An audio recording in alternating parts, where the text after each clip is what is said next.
Bem-vindos ao programa cultural patrocinado pela CPFL Energia. Estamos no Café Filosófico e a capacidade máxima desta sala é de 180 pessoas. Em caso de emergência, nossos extintores estão em locais de fácil acesso. Esta sala é equipada com luzes de emergência e detectores de fumaça. A qualquer sinal de incêndio, alarmes serão disparados. Para a segurança de todos, é importante que os corredores estejam livres durante o evento, facilitando a passagem das pessoas. Existem duas saídas de emergência.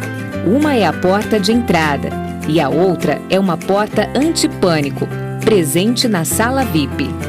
Lembrando que é proibido fumar, fotografar e filmar.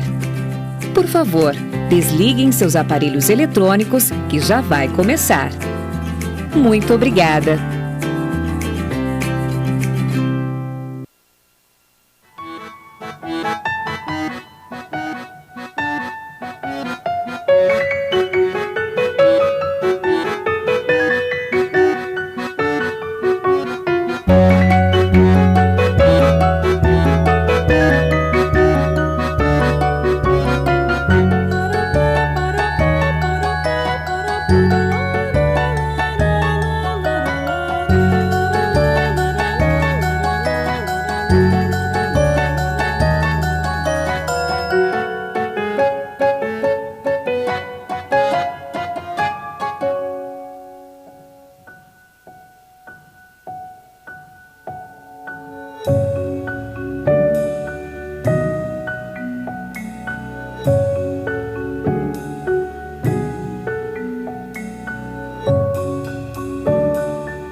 Boa noite aos presentes e aos internautas, sejam todos bem-vindos à gravação do programa Café Filosófico CPFL do Instituto CPFL. Então, antes de dar início ao evento de hoje, informamos que a partir do dia 26 deste mês, isto é, sem ser essa segunda-feira a outra, nós teremos a honra de receber alguns dos filmes da 39ª Mostra de Cinema Internacional de São Paulo. Então, os amantes do cinema, os cinéfilos, por favor, não deixem de conferir com a gente. Então, aguardamos todos vocês para esse evento. E hoje damos continuidade, voltando ao evento de hoje, estamos dando continuidade ao módulo do mês de outubro, com o tema Servidões Voluntárias e Involuntárias. A quem nos entregamos depois de conquistar a liberdade? Com a curadoria do historiador Leandro Carnal. Bom, estamos debatendo questões que afetam o nosso dia a dia e a nossa forma de pensar a vida contemporânea, como por que precisamos ainda do controle, por que depositamos em outros as decisões de nossa vida e como lidamos com o nosso medo da liberdade. Bem, no programa de hoje teremos o historiador José Alves de Freitas Neto apresentando o tema Foi para isso que lutamos pela liberdade? José Alves é historiador e professor no Departamento de Histórias da Unicamp. É pesquisador de temas relacionados à política e à cultura. É autor de Bartolomé de las Casas, a narrativa trágica, o humor cristão e a memória americana, e é coautor de A Escrita da Memória e a História Geral e do Brasil, além que já ele ter sido nosso curador aqui no Café Filosófico, em outras oportunidades. Após o encontro, o convidado irá responder às dúvidas, às perguntas da plateia. Desliguem, por favor, os telefones celulares, porque está dando problema na gravação. Então, não coloquem no vibracol. Desliguem, por favor. E também lembramos que estamos em gravação, portanto, pedimos atenção para não entrarem na frente das nossas câmeras. Então, sem mais, vamos agora chamar ao palco o convidado de hoje e vamos recebê-lo com um aplauso de boas-vindas.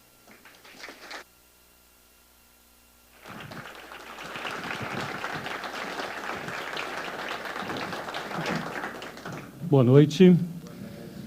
É um imenso prazer voltar aqui ao Café Filosófico para poder conversar com este público e também com as pessoas que nos acompanham pela internet. Quando eu recebi o convite para participar... Tá bom o som? Parece que dá um... Tudo bem? Quando eu recebi o convite para participar desse módulo sobre a curadoria do Leandro Carnal, e para discutir algumas questões ou algumas reinterpretações a partir do Etienne Laboissy em torno da servidão voluntária, eu fiquei muito desafiado e, sobretudo, com a proposta de pensar a respeito do momento político atual que o Brasil passa. Então, eu queria deixar, mais uma vez, agradecer ao convite e deixar bem claro que eu tenho um desafio enorme aqui nessa conversa com vocês, porque nós temos que abordar a história do tempo recente e falar dessa história que nós estamos vivendo e, sobretudo, porque nós estamos vivendo um momento em meio a um quadro de tensão política, econômica e social. Então, é muito mais fácil falar de Maquiavel, muito mais fácil retroceder e falar em relação ao passado, né, do que exatamente tentar interpretar e dialogar com coisas que nós não tenhamos muita clareza em relação aos sinais do momento atual que nós vivemos. Os historiadores e os pesquisadores, em geral, sempre costumam falar, e estão acostumados a dizer que vivemos um tempo de incertezas e tal, mas eu diria que talvez nunca as incertezas foram tão incertas quanto agora. Então, nós estamos realmente vivendo um grande desafio. O que eu pretendo aqui é refletir, como o título sugere, foi para isso que lutamos pela liberdade. 30 anos após a redemocratização, ou 30 anos após o término da ditadura militar, vivemos o mais longevo período de liberdades políticas, mas existem no interior da nossa sociedade manifestações saudosistas sobre a ditadura. E pior ainda, existem manifestações projetivas de quem não quer conviver com as regras do jogo democrático. Antes de continuar, eu queria deixar claro duas coisas. Primeiro, nós não estamos na década de 1960. Isso é importantíssimo para a nossa conversa. Para o bem e para o mal, nós estamos em 2015, certo? Outra coisa que precisa ser dito, Cuba já reatou as relações com os Estados Unidos. Então, podemos ficar minimamente tranquilos em relação ao lugar da nossa conversa. Então, isso posto, eu pretendo percorrer aqui com vocês 3 momentos. O primeiro, o que a gente pensa ser a liberdade, fazendo aí um exercício conceitual dentro da tradição do pensamento político e filosófico. Depois, dialogar diretamente com a experiência do Brasil nesse momento da história recente e também a respeito das nossas longuíssimas tradições e práticas autoritárias que existem dentro do país. E, por fim, nas conclusões, pensar um pouco com vocês sobre o que é que nutre esse desejo e a busca de condições para que nós possamos efetivamente vivermos em um ambiente de liberdade e por que devemos rejeitar qualquer princípio de tutela. Bom, pelo começo, o que pensamos ser a liberdade e por que lutamos por ela? Por que a liberdade fascina tanto? Por que este é um conceito tão importante? E por que é que algumas pessoas veem na liberdade uma ameaça a ponto de quererem destruí-la? Bom, antes de mais nada, em qualquer dicionário filosófico, nós vamos encontrar algumas definições. E podemos partir do pressuposto de que a liberdade ela é sedutora, pois ela dialoga com 3 aspectos. O primeiro, a liberdade ela expressa um desejo. A liberdade é um desejo das pessoas se autodeterminarem, das pessoas fazerem as suas escolhas, percorrerem os seus caminhos sem maiores cerceamentos. Um segundo ponto é reconhecer que a liberdade é uma necessidade. A liberdade ela é necessária para que as pessoas possam realizar efetivamente o que creem ser as suas potencialidades. E com isso, as pessoas vão, muitas vezes, nesse aspecto da condição da necessidade da liberdade, vão atrelar-se a um plano mais amplo, pela política, um plano mesmo metafísico, religioso, ou até num plano estético. E um terceiro aspecto, a liberdade é uma escolha. A liberdade, nesse campo, ela se localiza como um espaço finito, no qual você tem que pensar dentro de certos âmbitos, dentro de certos limites, quais são as minhas escolhas possíveis. E falar de escolhas possíveis não significa que seja um caminho menos complexo, não significa que seja um caminho menos difícil. Então, isso posto, também quero pensar que desde a tradição filosófica da modernidade, a ideia de liberdade está associada com a teoria política. O pensamento moderno e a teoria política foram pródigos em relacionar a liberdade como uma condição que ela é política porque, ao mesmo tempo que eu defendo e que eu aspiro viver em liberdade, ela também é o argumento para que eu possa me colocar como antagonista àqueles que detêm o poder e que, pelo próprio exercício do poder, muitas vezes são os responsáveis por cercear esta minha liberdade. Então, falar da liberdade, quase sempre, falamos dessa liberdade quase sempre como uma força argumentativa. E isso era um modo de denunciar as condições da tirania e da restrição surgida em diferentes níveis de poder. A liberdade, ou a sua interpretação, é um projeto político que estava nos gregos, mas que também ganhou novos revestimentos com os pensadores modernos, como Etienne de la Boétie, Maquiavel, Hobbes, Locke e Rousseau. Por que a invenção da liberdade moderna é esse argumento tão poderoso e, ao mesmo tempo, tão contraditório? Poderoso porque é em torno da liberdade que o poder se justifica. Os poderes existem ou devem estar sustentados na questão da liberdade. E ele é contraditório, porque é em nome dessa mesma liberdade que muitas ações são feitas, inclusive negando o direito de expressão, de organização, de associação, que pudesse desestabilizar os governos. Em suma, a liberdade ela não é única e muitos dos seus inimigos dissimulam ser seus defensores. Esse é o ponto que nos incomoda. Se recuperarmos, já que estamos num módulo proposto a partir do pensamento de La Boétie, que viveu no século XVI, eu cito uma frase que já esteve na apresentação, mas eu repito. Abre aspas. Numa só coisa, estranhamente, a natureza se recusa a dar aos homens um desejo forte.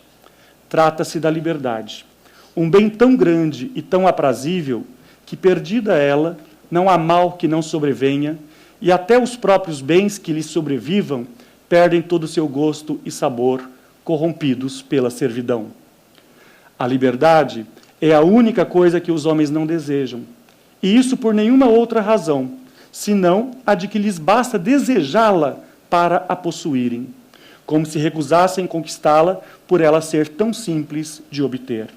Gentes miserandas, povos insensatos, nações apegadas ao mal e cegas para o bem. Fim de citação. A servidão voluntária, como escreveu Claude Lefort, é um conceito inconcebível. É um conceito que foge ao acasalamento entre palavras que causam repugno na própria língua. E isso serve apenas para designar o que ele classifica como um fato político aberrante.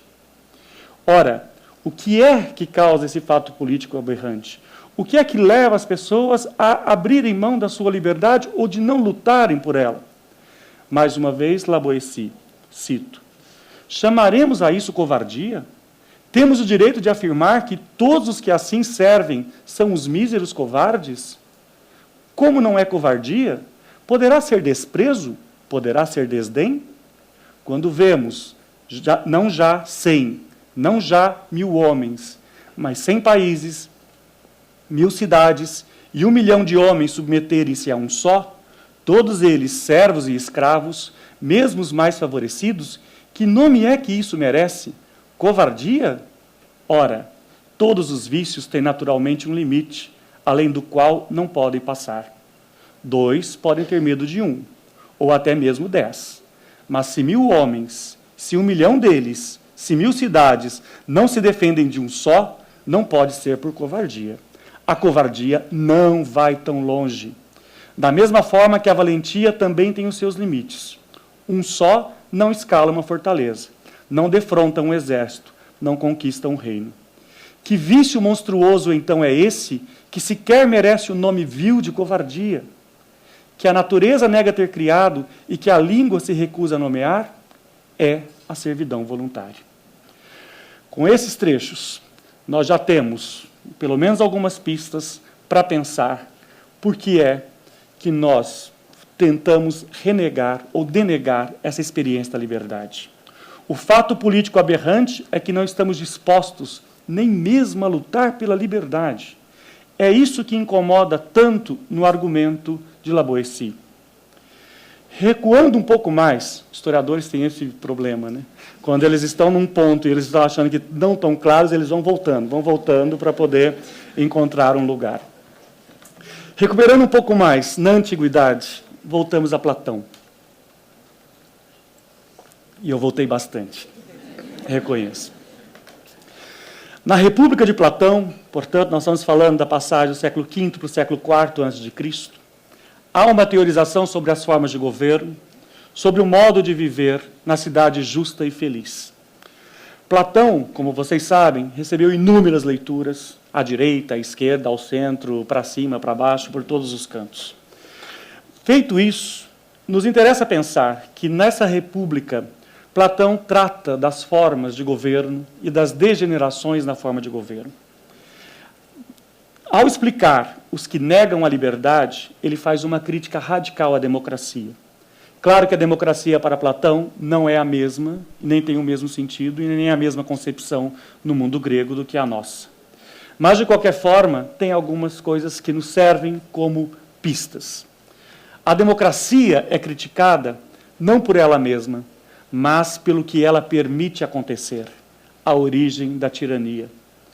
Num diálogo que Sócrates está dialogando com Glauco, ele escreve, Sócrates perguntando, porventura, não é a ambição daquilo que a democracia assinala como bem supremo a causa da sua dissolução? Responde Glauco, que bem é esse? A liberdade, diz Sócrates. Ora, em outro instante, nessa mesma obra, Platão diz que a democracia é o mais belo dos regimes para quem olha de fora, mas ela expõe a população à emergência dos tiranos, que surgem para defendê-la quando, na realidade, eles são escravos de si mesmos. E não há castigo pior para um povo do que ser escravo de quem não é senhor de si, mas escravo dos seus infindos desejos. Esses dois recuos nos deixam uma reflexão clara e que me parece também contundente. Viver em liberdade, mesmo desejando-a, mesmo considerando-a uma necessidade, tem os seus riscos. E o principal deles é não ser vigilante, nem defensor de um espírito que precisa ser cultivado e valorizado. 2.500 anos depois de Platão, mais de 500 anos depois de La Boétie, a questão volta-se a nós mesmos. Queremos e sabemos defender a liberdade? O que significa isso na sociedade brasileira, nos eventos que emergiram a partir das manifestações de 2013 e que ganharam outras características agora em 2015? Nesse sentido, eu passo agora a pensar com vocês o jogo do desejo da liberdade, da frustração e dos autoritarismos dentro da experiência brasileira. A ditadura, como vocês sabem, é um estado de exceção, porque ela derruba uma ordem constitucional, ela viola regras e direitos básicos, como a transparência, o direito à ampla defesa, a liberdade de expressão, liberdade de organização, liberdade de associação, liberdade de pensamento. A ditadura, não tenhamos dúvida, é a expressão do arbítrio representada e personificada na figura do ditador. No Brasil, entretanto, nós temos o péssimo hábito de não chamar as coisas pelo nome. A ditadura conseguiu camuflar muitas coisas. Uma delas é que nós não chamamos os ditadores pelo nome de ditadores. Não falamos do ditador Castelo, o ditador Costa e Silva, o ditador Médici, o ditador Geisel e o ditador Figueiredo. Temos ruas, avenidas e bairros falando de presidentes. Como tratá-los como presidentes se o que os legitimou no poder foi a quebra do parâmetro constitucional? A transição iniciou-se quando o regime militar mostrava seu esgotamento. E essa transição ela foi feita de acordo com a vontade do Geisel, uma abertura lenta, gradual e segura. A transição nos prometeu muita coisa, e esse é um dos eixos que eu quero enfatizar com vocês. Há um conjunto de interpretações que permite pensar que a sociedade brasileira paga o preço da anistia possível, sem punição aos desmandos dos agentes do Estado, sem condenações às violações dos direitos humanos. Nos habituamos à impunidade e à perpetuação da tortura, à ocorrência de chacinas e linchamentos em diferentes partes do país em pleno período democrático. Pior, parece que a sociedade não se incomoda efetivamente com isso. Mesmo assim, os ventos da lei da anistia, em 1979, com o retorno dos exilados e a solução negociada, então, criou um conjunto de expectativas na sociedade brasileira. O primeiro deles foi de que poderíamos, sim, recuperar a liberdade política, cessar a censura e construir um regime democrático forte. A liberdade de expressão e de imprensa estavam nesse conjunto. Uma outra expectativa que aquele momento trouxe foi o restabelecimento do pluripartidarismo e a expectativa de alternância do poder por meio de eleições livres. E a terceira expectativa do período da transição tem a ver com o surgimento dos grandes movimentos sociais, a luta das mulheres, das donas de casa, a emergência de sindicatos que se pretendiam livres, as grandes manifestações como a direta já.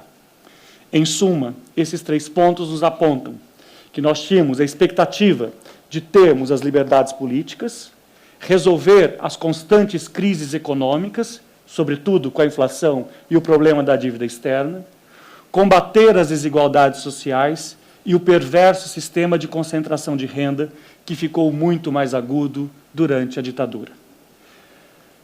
O país enriqueceu durante a ditadura, é verdade, mas ele concentrou riquezas e endividou-se como nunca. Na hora de pagar a conta, entretanto, ela foi distribuída para os mais pobres. E a combinação entre viver um sistema político democrático, equacionar a crise inflacionária e da dependência internacional, promover reformas sociais, como a pauta da distribuição de terras, que era muito forte nos anos 80, e combater a desigualdade social e regional, era uma equação difícil de ser experimentada. Mas o importante é que ela foi sonhada e desejada por setores importantes da sociedade brasileira. Um sonho, um projeto político ou mesmo uma utopia não deve ser avaliada apenas por seus resultados finais, mas, sobretudo, pelo tanto que ela pode acalentar e produzir expectativas na sociedade. O Brasil sonhava com um futuro. Nesse ponto, o projeto de país grande dos militares era reformulado na expectativa de promover a integração de milhões de brasileiros à condição de cidadãos, como simbolizou o discurso de Ulisses Guimarães ao promulgar a Constituição de 1988 e defini-la como a Constituição Cidadã. Mas, depois das grandes expectativas, vêm as frustrações. Os principais grupos políticos que atuaram na redemocratização, todos eles chegaram ao poder.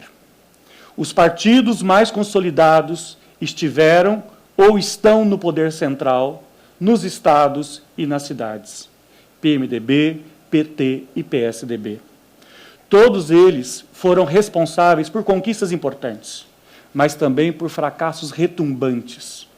Podemos apontar liberdades políticas, a estabilidade da moeda, avanços sociais, mas nenhum deles conseguiu dizimar práticas condenáveis, como a corrupção, a inércia, a ineficiência dos serviços aos cidadãos. O pleno exercício da cidadania é aquém da expectativa da população. E do lado de fora disso, ficaram aqueles que foram poupados pelo silêncio acovardado, pelo não enfrentamento e a não condenação das mazelas do período ditatorial. Foram poupados aqueles que eram defensores do regime e que participaram diretamente dentro do regime militar. Então, temos aí um exercício de esquecimento e de silenciamento, porque a ditadura permaneceu como um lugar circunscrito ao passado. Não frequentou as nossas rodas de conversa e, pior, ela foi beneficiada pelo silêncio dos que poderiam ter levantado a voz quando estava no governo e empreendido um esforço para condenar crimes terríveis, os danos feitos a uma geração de pessoas, as vítimas que foram torturadas e aqueles, como indígenas e trabalhadores do campo, que foram mortos apenas, entre aspas, porque estavam atrapalhando os grandes projetos governamentais. E até recentemente, antes da Comissão Nacional da Verdade, sequer eram contabilizados como vítimas da ditadura. E eu não quero falar de números. Uma vida, por si só, por ela mesma, vale ser preservada e não pode ser destruída por ninguém, menos ainda pelo Estado. Mas o silêncio diante da truculência ditatorial não é total. Se a memória sobre a ditadura não atingiu um grande contingente da população e, consequentemente, justifica que tenha gente pedindo a volta dos militares, eu quero insistir que temos inúmeros relatos memorialísticos e ficcionais sobre as difíceis experiências da ditadura e o modelo da abertura política. No conto A Mancha, de Luiz Fernando Veríssimo, publicado em 2004, por conta dos 40 anos da ditadura militar, ele relata a história de Rogério, um homem de meia-idade que tinha sido prisioneiro no regime militar, torturado, foi ao exílio e que depois volta ao país e reconstrói a sua vida. E, ao reconstruir a sua vida, ele é um corretor de imóveis. E, numa dessas idas e visitas para comprar imóveis, num desses imóveis, ele avista uma mancha no carpete. E essa mancha no carpete, do prédio que ele ia comprar, ele reconhece o espaço onde ele esteve e onde ele foi torturado. Depois de comprar o prédio, ele fica na crise do que fazer com ele. A crise é a crise das suas recordações. Rogério, que foi torturado, passou pelo exílio, voltou ao país, tinha que enfrentar as suas dores. E Rogério, estamos agora, então, o conto se passa em 2004, convive com o sócio e com familiares, que são, em 2004, alguns deles, defensores da ditadura e do mal que ela nos evitou. Num churrasco, ao conversar com um amigo que era ex-preso também, Rubinho, esse personagem faz a seguinte afirmação: houve uma guerra, citando, houve uma guerra que a vizinhança nem notou. Mal ouviram os gritos. No fim da guerra, nenhum território tinha sido conquistado ou cedido, e vencidos e vencedores pegaram seus mortos e seus ressentimentos e voltaram para os seus respectivos países, que é o mesmo país. Mais estranho do que guerras que não resolvem nada é essa nossa paz promíscua, vencedores e vencidos convivendo sem nunca saber bem quem é o quê. Fim de citação. Esse é o ponto que me interessa. A transição causou uma interdição. Nós não falamos suficientemente do nosso passado e construímos relações dentro dessa paz promíscua, que mata todos os dias centenas de pessoas. E, ao final de um ano, mais de 50 mil pessoas morrem em nossa violência cotidiana, excluído o trânsito. Isso é só homicídio. E essa paz promíscua gerou também uma situação, inclusive no modelo político, onde a lógica do primeiro governo civil, a lógica dos governos de coalizão, levou a esse imbróglio onde é uma paz promíscua, onde vencedores e vencidos convivem sem saber muito bem por que convivem. Ora, continuando o conto, o Rogério, esse homem do mercado imobiliário, claro que, como no século XXI, as pessoas que têm uma determinada condição e, em nome da sua segurança, vão morar num condomínio. E lá, morando no condomínio, ele dirige-se à sua filha, né, nesse mesmo momento, ele expressa as suas razões, ele faz uma análise do que ele viveu na luta armada, o fato de ter lutado contra a ditadura, e diz: não era este país, não era esta falsa paz. Eu nem conhecia sua mãe e já pensava em você, e no mundo que eu queria lhe dar naquele tempo. Você não existia e já era a minha causa, a minha primeira causa. Não consegui. Quebrei a cara, ou quebraram meu nariz. Em troca, eu te dou este gramado, este sol, este lago, este país e este pai. Todos artificiais. Mas o que se vai fazer? A nossa paz em separado. O país verdadeiro, minha filha, fica do lado de fora da cerca. Mas os seguranças estão armados e têm ordens para atirar. Esse é um outro dado de uma experiência histórica que a redemocratização não conseguiu vencer. A segregação que, desde o passado escravocrata, incomoda o país e expressa suas mazelas e seu infortúnio. Constatar isso é muito simples, né, gente? Difícil é as pessoas aceitarem as mudanças de uma ordem quase sempre estática. Nesse lugar, também os conservadores foram beneficiados, pois os governos não mexeram a fundo em nenhum elemento que produzisse uma efetiva ruptura dessas condições. Os mínimos movimentos de mobilidade social dos tempos recentes, entretanto, nos dão a dimensão de como é difícil conviver com quem até outro dia estava apartado do mundo e segregado em nossa dinâmica quase simpática de sermos perversos. Ora, por que vivemos essa simpatia dessa perversidade?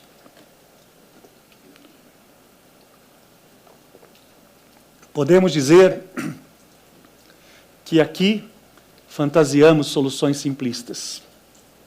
A identidade nacional, ou o que quer que se diga a respeito disso, em torno do país do futuro, produziu uma série de estereótipos que parecem nos redimir. Um país que oscila permanentemente entre a crença e a descrença em si mesmo.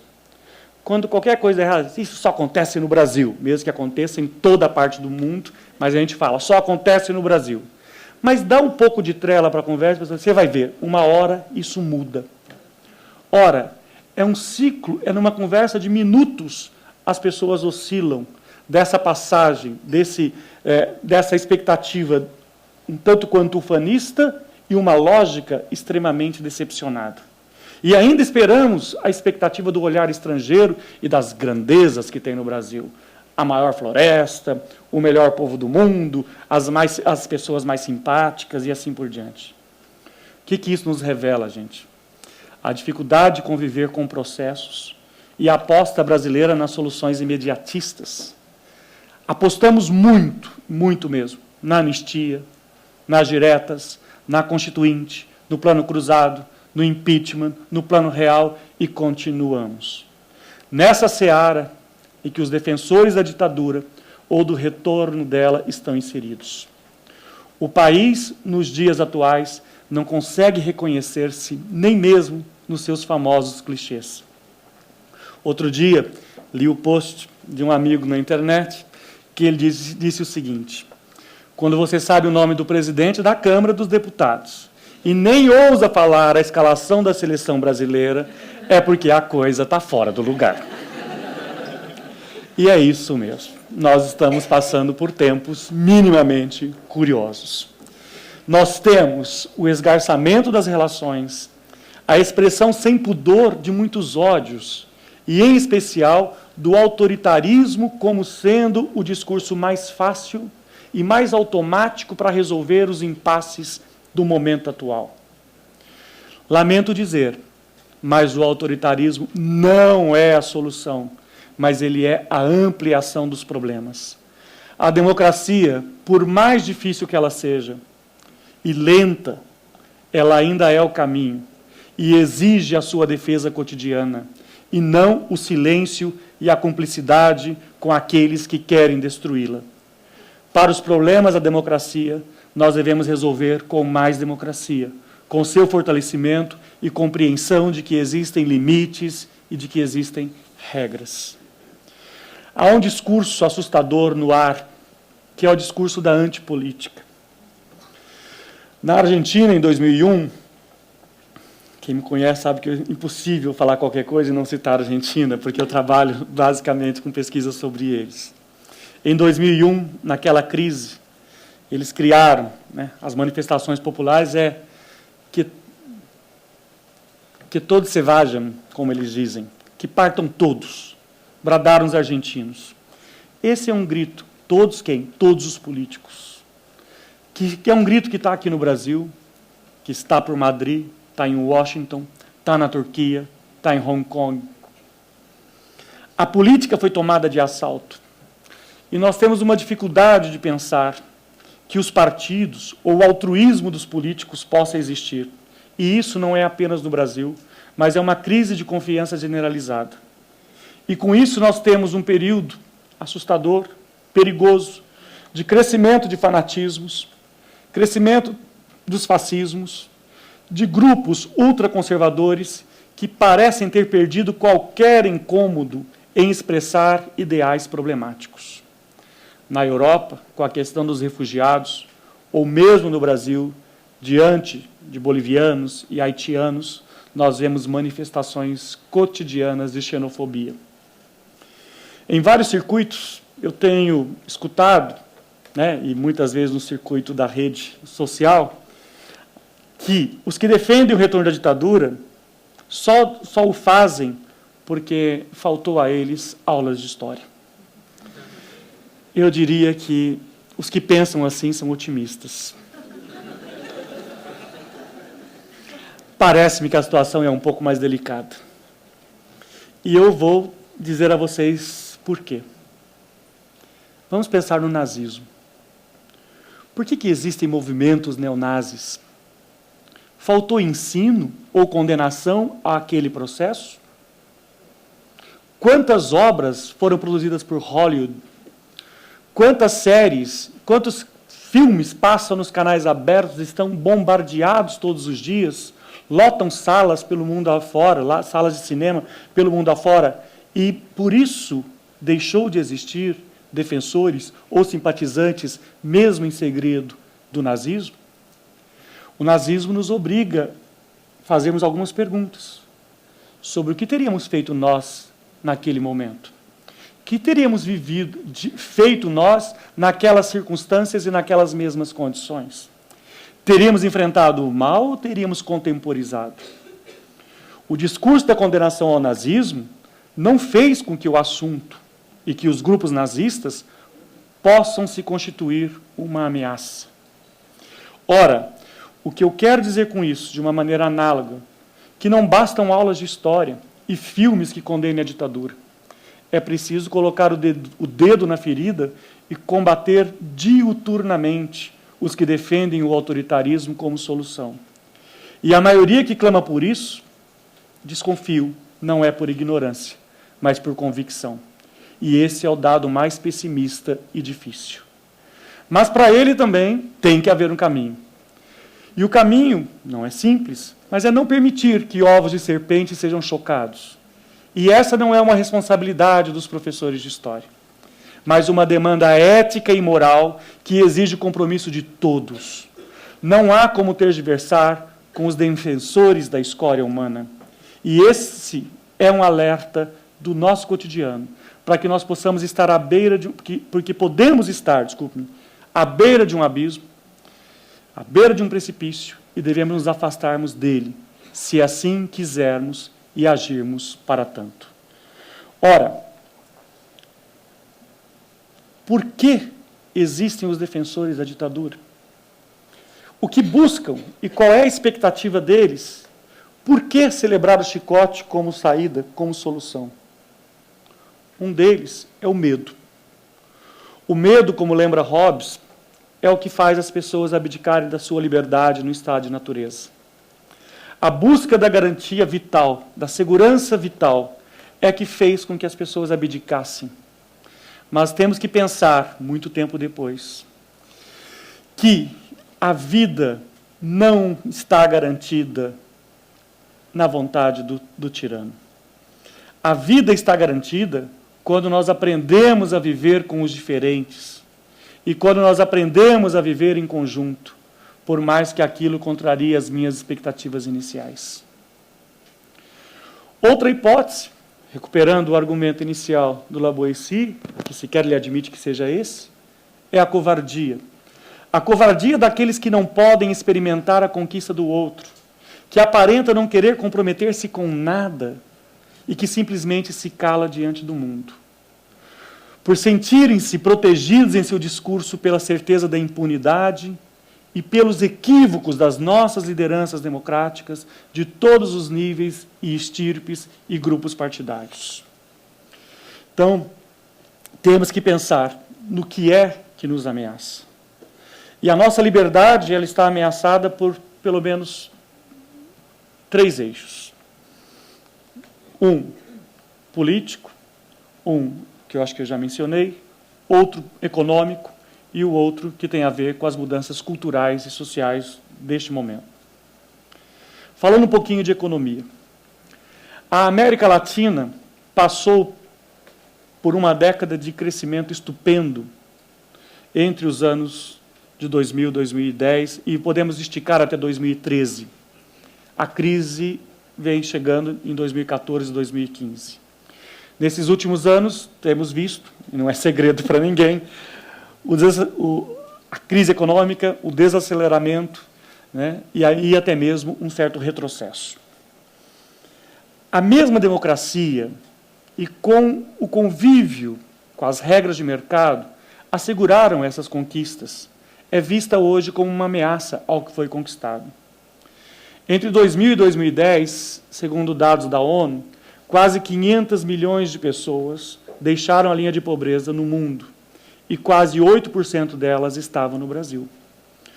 Esse retrocesso econômico ameaça a democracia e pode ser um perigo.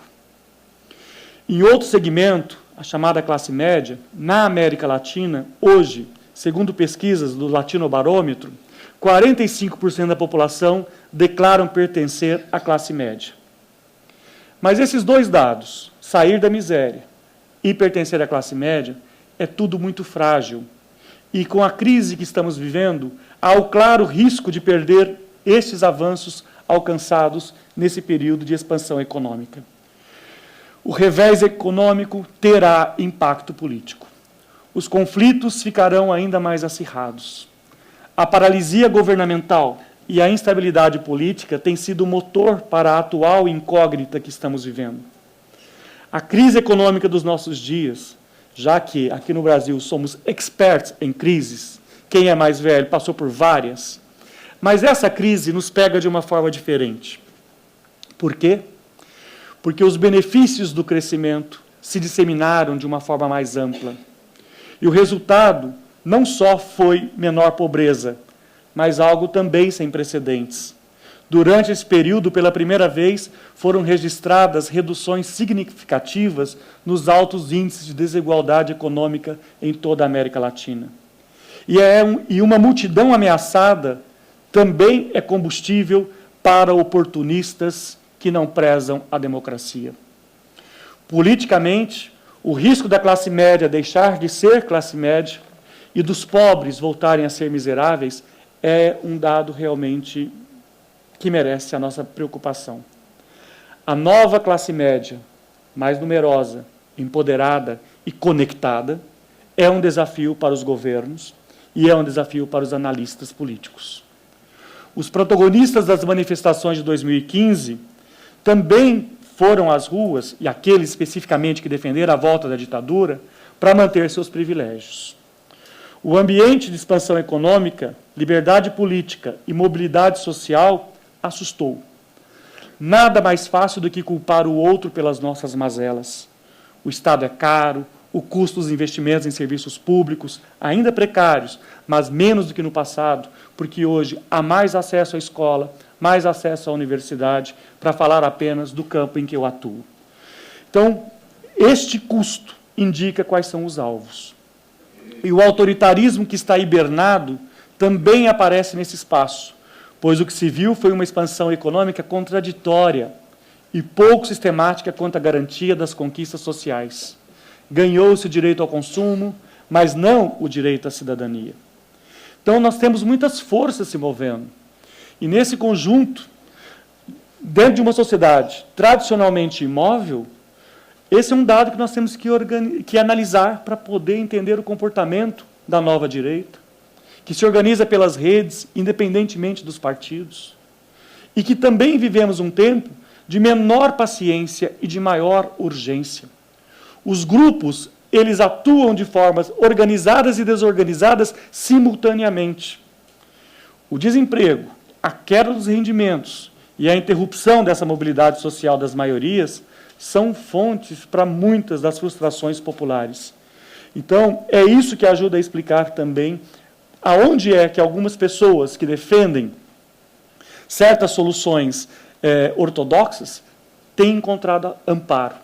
Porque a incapacidade do Estado para satisfazer as crescentes demandas de serviços públicos agita os ânimos das novas classes médias nos países emergentes. E aí eu não falo apenas do Brasil, mas falo dessa mobilidade, dessa circunstância que toma conta, pelo menos, em boa parte dos países da América Latina. A corrupção, artimanhas e hipocrisia dos poderosos são agora mais difíceis de ocultar, graças às novas tecnologias de comunicação e informação.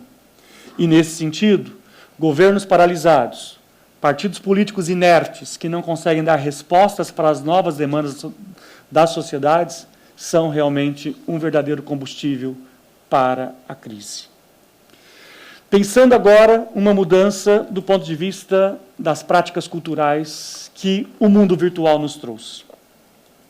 Esse mundo virtual traz uma nova maneira de ler o mundo. E essa nova maneira de ler o mundo, ela é estranha, porque ela é sem mediação, é a lógica imediata.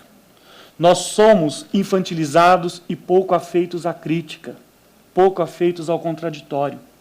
Trocamos a crítica pelo xingamento, a divergência pela voracidade em destruir e reduzir a pó o nosso oponente. E esse é o paradoxo. A maior liberdade que nós temos de pensar e de expressar não produziu maior autonomia de pensamento crítico. Produziu, ao contrário, o encurtamento de visão e cerceamento às diferenças. Busca-se uma uniformidade que tiraniza. O contra um do La Boétie deveria ser atualizado, porque o tirano não é uma pessoa, mas é um modo de pensar e agir. Hoje em dia, vivemos uma situação tal que todos podem emitir opinião sobre tudo. E pior, são chamados a emitir opinião sobre tudo. Todos nós temos que dar opinião até sobre Chimbinha e Joelma, para saber como é que eles devem resolver o conflito familiar e musical. Ora, o que é isso? É uma falsa sensação de participação. É uma falsa sensação de acesso à informação. Por quê? Essa é a distração básica. Enquanto vamos vivendo o esgotamento das diferenças e uma incompreensão em relação ao outro, a outra cultura, a outros modos de viver, a outras práticas que passam pelas questões religiosas, pelos afetos, pelos costumes e por aí vai. Então, realmente temos que perguntar, todo mundo tem que ter opinião sobre tudo? Sobre economia, sobre política? Penso que onde todos falam, vivemos esse paradoxo, né? Uma sociedade onde todos falam e ninguém escuta. Muitos escrevem e poucos leem, nem mesmo os posts no Facebook. As pessoas veem o título, já vai lá, compartilha, e aí polemiza, vira uma verdadeira guerra sem minimamente ler aquilo que está sendo tratado. Ou vai lá e busca uma informação, uma notícia que vem de 2002 e posta, e a pessoa toma. É isso que eu falo de um mundo sem um mundo imediato, um mundo sem mediação da leitura. Porque quando você pega o livro, até mesmo por estar empoeirado, você sabe que aquele livro é mais antiguinho. Aquela informação não é a informação que corresponde ao seu cotidiano. Mas lá no Facebook, não. Você vai lá no Twitter, né? Aliás, né, nem os 140 caracteres, né, a gente está tendo paciência para ler. Então, este é um dado. Que necessidade é essa de expressar, de falar e não dizer nada? Então, este é uma característica dos tempos atuais. E nós temos, junto a isso, o falso anonimato e a condição virtual de produzir a valentia. Nós temos um exercício de contínua distorção dos argumentos. Nós temos modos, inclusive desonestos, e mentiras deslavadas que foram e são usadas constantemente nas redes sociais. Então, nós passamos a ter, nos últimos anos, uma cisão, nos últimos 2 anos, uma cisão onde o meu inimigo passou a ser o meu próprio colega de trabalho, o meu companheiro de bar. Nós estamos dentro de um espaço onde a diferença parece que não deve existir. O que está acontecendo é que também me incomoda muito que para nós parece que não importa ganhar ou perder. Parece que a gente tem que ir mais longe do que ganhar ou perder. Parece que eu tenho que destruir o outro. Parece que eu tenho que destruir a divergência. E a escolha parece ser sempre assim, ou eu ou você.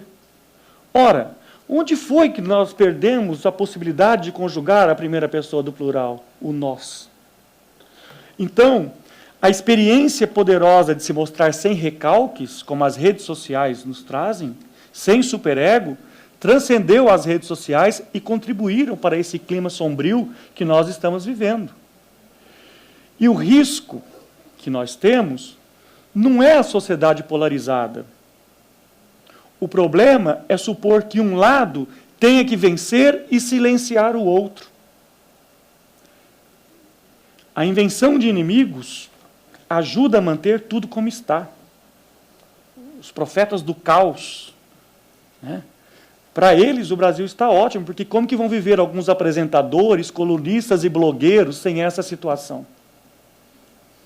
Então, o que é curioso, porque estamos na vigência da liberdade de expressão, ou de pelo menos, se não temos, ou de pelo menos de aspectos importantes de um regime democrático, onde, usando supostamente uma prática e um argumento que leve a ser a minha liberdade de expressão, eu estou usando para destruir a diferença que também tem que existir dentro de uma sociedade democrática. Eu tenho que saber reconhecer as diferenças entre os grupos culturais, sociais, de gênero e do que vocês quiserem pensar. Vivemos uma sociedade cada vez mais complexa também por isso. Agora, a democracia é conflito, isso não é novidade para ninguém. Mas ela também é produção de consensos. E é isso que essa perspectiva que nós perdemos. Liberdade de expressão não é liberdade de dizer qualquer coisa. Eu tenho que respeitar a dignidade humana. Eu tenho que respeitar o outro. Esse é um dos princípios basilares da convivência social. Agora, a gente não pode esquecer jamais que a sociedade brasileira, como já disse aqui, vou repetir, foi e é marcada pela violência. Violência que vem desde os seus primórdios, contra os indígenas, contra os negros, contra os imigrantes, contra os diferentes. A cultura do ódio apenas amplia essa condição da violência. E o que a internet tem feito é potencializar essas tensões. E a internet, quero deixar bem claro, ela não é a culpada. Óbvio que não. Os culpados são aqueles que estão usando a internet para fazer isso. Porque ela é um meio que velozmente propaga todo tipo de coisas interessantes a delírios coletivos e algumas doses de insanidade que nós temos vivido. Diante disso, volta a pergunta. Por que suspiram aqueles que querem o chicote? Por que desejam a tutela? Por que têm dificuldade de viver em torno da liberdade? Por que têm dificuldade em viver e conviver com as diferenças entre uns e outros? Porque esse passado autoritário não pode sair de nós. Por que nós não podemos alterar e transformar as nossas circunstâncias? É nesse sentido, para ficar e reforçar o meu argumento, que a transição prometeu muita coisa e ela não cumpriu. Mas uma coisa a transição não fez. Ela não enfrentou diretamente a ditadura e os seus legados. E então, eles ficaram, os defensores e os agentes da ditadura, ficaram de braços cruzados. Eles ficaram podendo ver o circo pegar fogo e agora eles podem, sem constrangimento, defender o indefensável. É indefensável defender a volta da ditadura. O desafio que eu quero trazer nessa reflexão é de que, voltar à pergunta, por que eu preciso ser livre? Eu quero pensar, não como La Boétie, que eu entrego a liberdade, mas eu quero pensar que a liberdade é esta necessidade. E o desafio que nós temos de construir a liberdade implica também o desafio de pensar politicamente. Hoje em dia, basta eu convocar qualquer coisa pelo Twitter, pelo Facebook, pelo WhatsApp, para protestar contra qualquer coisa, que as pessoas milhares vão clicar, vão repassar e vão adiante. Ou seja, eu sou capaz de atrair uma multidão que estava distante de mim pelo mundo virtual. Posso, inclusive, levar esse povo, provavelmente, se eu marcar um evento, vai dar lá, sei lá, um número de uma casa de milhares e vai aparecer um número bem mais restrito. Mas mesmo que tenha, eu faço e aparece, eu organizo um protesto, uma passeata. O que acontece depois da passeata? Cada um volta para sua casa. O que é mais frequente é que não exista nenhuma organização com a capacidade de dar seguimento às exigências e levar adiante o trabalho político, que é complexo, mas que ele é muito pessoal e mais cansativo. Não se constrói a defesa da democracia se nós não tivermos um contato mais humano, mais direto, e termos organizações capazes de fazer um trabalho político à antiga, cara a cara, todo dia. Porque eu tenho que saber, porque no diálogo, o que é o diálogo? O diálogo é o que é uma conversa? Por que o diálogo é tão poderoso? Porque eu não tenho a resposta prévia. Basta eu dizer para vocês, oi, tudo bem? E vocês, não. Aí eu já me assusto, porque eu estou esperando que você vai dar tudo bem, mesmo que depois você vá reclamar as pitangas, né? Mas nessa simples, o inesperado pode acontecer. E é nesse inesperado que eu posso convencer e ser convencido. É nesse lugar e é nesse espaço que eu tenho que expor as minhas convicções e também aprender a perceber os limites da outra pessoa. E não impor ao outro o que deve ser a minha vontade, o que deve ser a minha compreensão de mundo e a minha leitura de realidade. Agora, esse é um trabalho que tem que ser feito todos os dias. Não basta apenas entrar e sentar na internet ou, sei lá, ficar reproduzindo coisas que você não necessariamente tem a paciência de ler. Por que não a ditadura? Por que não a volta do chicote? Por que não a tutela? Porque eu acho que nós já somos minimamente crescidinhos e nós temos o direito a pensar e sermos donos do nosso nariz. E também porque não queremos que se repitam certas experiências. Não queremos que se repitam as experiências traumáticas, dolorosas, extremamente marcantes que a ditadura nos deixou. E aqui eu tomo a licença de ler mais uma vez um pequeno texto do Luiz Fernando Veríssimo, outra vez, um texto escrito em 1982. E esse texto, chamado Como na Argentina, trata-se de um episódio que começaram a aparecer no Rio Grande do Sul alguns corpos. E vocês sabem que um dos modos da ditadura argentina de dizimar e de fazer os seus desaparecidos era jogar os seus presos políticos no Rio da Prata, né, e fazer com que nunca encontrassem esses corpos. Veríssimo escreve, cito, não é fácil eliminar um corpo. Uma vida é fácil. Uma vida é cada vez mais fácil. Mas fica o corpo como o lixo. Um dos problemas dessa civilização, o que fazer com o próprio lixo? As carcaças de automóveis, as latas de cerveja, os restos de matanças. O corpo boia. O corpo vai dar na praia. O corpo brota da terra, como na Argentina. O que fazer com ele? O corpo é como lixo atômico. Fica vivo. O corpo é como o plástico. Não desintegra. A carne apodrece e ficam os ossos. Forno crematório não resolve. Ficam os dentes, ficam as cinzas, fica a memória, ficam as mães, como na Argentina.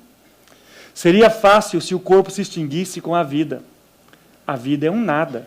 Acaba-se com a vida com um botão ou com uma agulha. Mas fica o corpo, como um estorvo. Os desaparecidos não desaparecem. Sempre há alguém sobrando, sempre há alguém cobrando. As valas comuns não são de confiança. A terra não aceita cadáver sem documentos.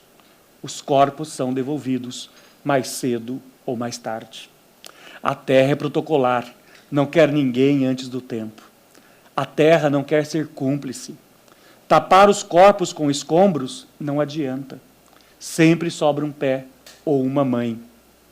Sempre há um bisbilhoteiro, sempre há um inconformado, sempre há um vivo. Os corpos brotam do chão, como na Argentina. Corpo não é reciclável, corpo não é reduzível. Dá para dissolver os corpos em ácido, mas não haveria ácido que chegasse para os assassinados do século. Valas mais fundas, mais escombros, nada adianta. Sempre sobra um dedo acusando. O corpo é como o nosso passado. Não existe mais e não vai embora. Tentaram largar o corpo no meio do mar e não deu certo. O corpo boia. O corpo volta. Tentaram forjar o protocolo. Foi suicídio. Estava fugindo. E o corpo desmentia tudo. O corpo incomoda. O corpo faz muito silêncio. Consciência não é biodegradável. Memórias não apodrecem, ficam os dentes. Os meios de acabar com a vida sofisticam-se, mas ainda não resolveram como acabar com o lixo. Os corpos brotam da terra, como na Argentina. Mais cedo ou mais tarde, os mortos brotam da terra.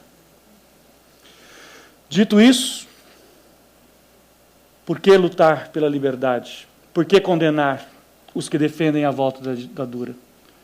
Porque merecemos, porque desejamos e devemos nos comprometer com o viver na pluralidade, no compromisso ético e na liberdade. E eu acho, sinceramente, que isso é possível. Mesmo assim, temos uma questão. O que é mesmo a liberdade? E eu recorro a Cecília Meirelles. Liberdade, essa palavra que o sonho humano alimenta, que não há ninguém que explique e ninguém que não entenda. Obrigado.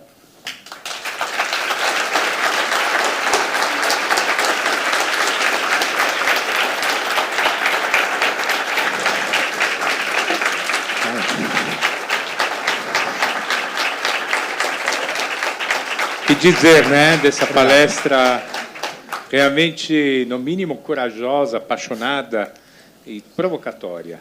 Então, agora é com vocês. Por favor, levantem a mão se querem falar. Serão atendidos na ordem. E vamos dar início à internet. Sim, né? Claro. Por favor. Boa noite. Boa noite, Lucas. A gente está transmitindo ao vivo, como você já sabe, pela internet, pelo site da CPFL Cultura. O Salviano pergunta como as aulas de História, Filosofia e Sociologia podem contribuir para a formação de jovens que estão envoltos nesse cotidiano de argumentos autoritários e de negação de alteridade. Como professores e professoras podem ser agentes dessa cidadania ativa, citando aqui um termo do Betinho. Pois bem. Bom, Salviano, aproveitar ontem, Dia dos Professores, parabenizar todos os professores, né? Meus colegas professores, eu formo professores, eu sou professor e tenho muito orgulho disso. quando eu disse que as aulas de história não é o problema, porque eu quero compartilhar que a reflexão e o problema é muito mais amplo. Agora, sem dúvida, eu suponho que os professores tenham nas suas salas de aula, considerando a heterogeneidade dos alunos, os espaços e os circuitos que esses alunos frequentam, considerando-se também os próprios grupos familiares aos quais eles pertencem. Ou seja, você tem um mix de tantas identidades, ou de, pelo menos, de apropriações de coisas, que a sala de aula é realmente um lugar potencialmente explosivo. E muitas vezes é. Né? Os professores podem contribuir, sim, minimamente, porque ele deve estar preparado, né, para isso, para ajudar o aluno a fazer uma leitura crítica do mundo. E para fazer essa leitura crítica do mundo, é evidente que o próprio professor tem que ser crítico em relação ao mundo. Ele tem que saber, né, conduzir, não adianta simplesmente chegar assim, olha, não pode, porque a coisa que mais inviabiliza o convencimento é quando eu vou com o meu discurso de autoridade e eu sou autoritário para que convença e que comprem o meu argumento. Mas eu tenho que ter a habilidade e a formação para tentar desconstruir o argumento, para poder questionar, para que o aluno, e trazer dados e novos elementos, e isso a filosofia, a sociologia, a história, a geografia, e não só a literatura, né? E todos os professores, porque também é um equívoco pensar que apenas os professores de humanas têm essa responsabilidade. Formar cidadãos, esses agentes ativos, é uma tarefa de todos. Então, eu devo levar, né, e fazer com que um olhar crítico, né, e tendo a paciência, porque sem paciência também não há possibilidade de eu produzir uma expectativa de transformação e de mudança. Não é fácil, porque, claro, a hora que ele começa, nesse momento de acirramento de posições, agora, mais do que dizer, não vamos falar do assunto, porque é isso que eu quero voltar a parte do meu argumento. Deixamos de falar da ditadura por muito tempo. Não, porque, inclusive, isso foi a política oficial. A anistia produziu essa interdição. Não vamos levar nenhum militar a julgamento, não vamos abrir nenhum processo. Nós demoramos quase 30 anos para fazer uma comissão da verdade. E com os limites que a comissão da verdade teve. Uma coisa é você ter saído daquele processo e querer encarar o trauma que a sociedade viveu. Agora não, deixamos adormecer muitas coisas e olha o que significa adormecer. A gente tem sempre, quando temos problemas, temos que enfrentar os problemas. É óbvio que, às vezes, a gente sente sempre uma tendência ou um desejo de querer encontrar o caminho mais fácil. Ah, não, deixa para enfrentar isso em outro momento. Ora, às vezes pode ser tarde. Então, acho que a minha expectativa é grande em relação ao trabalho que os professores fazem e é grande em relação ao futuro. Mesmo tendo dito tudo que eu disse.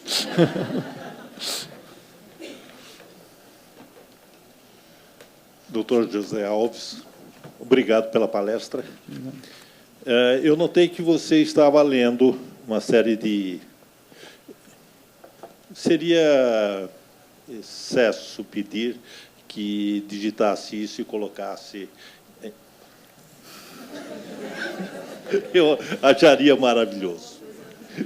O que você gostaria? O texto inteiro ou... O texto inteiro, por que não? A pergunta seria o seguinte: para que eu vou defender a liberdade se eu comprei o meu celular?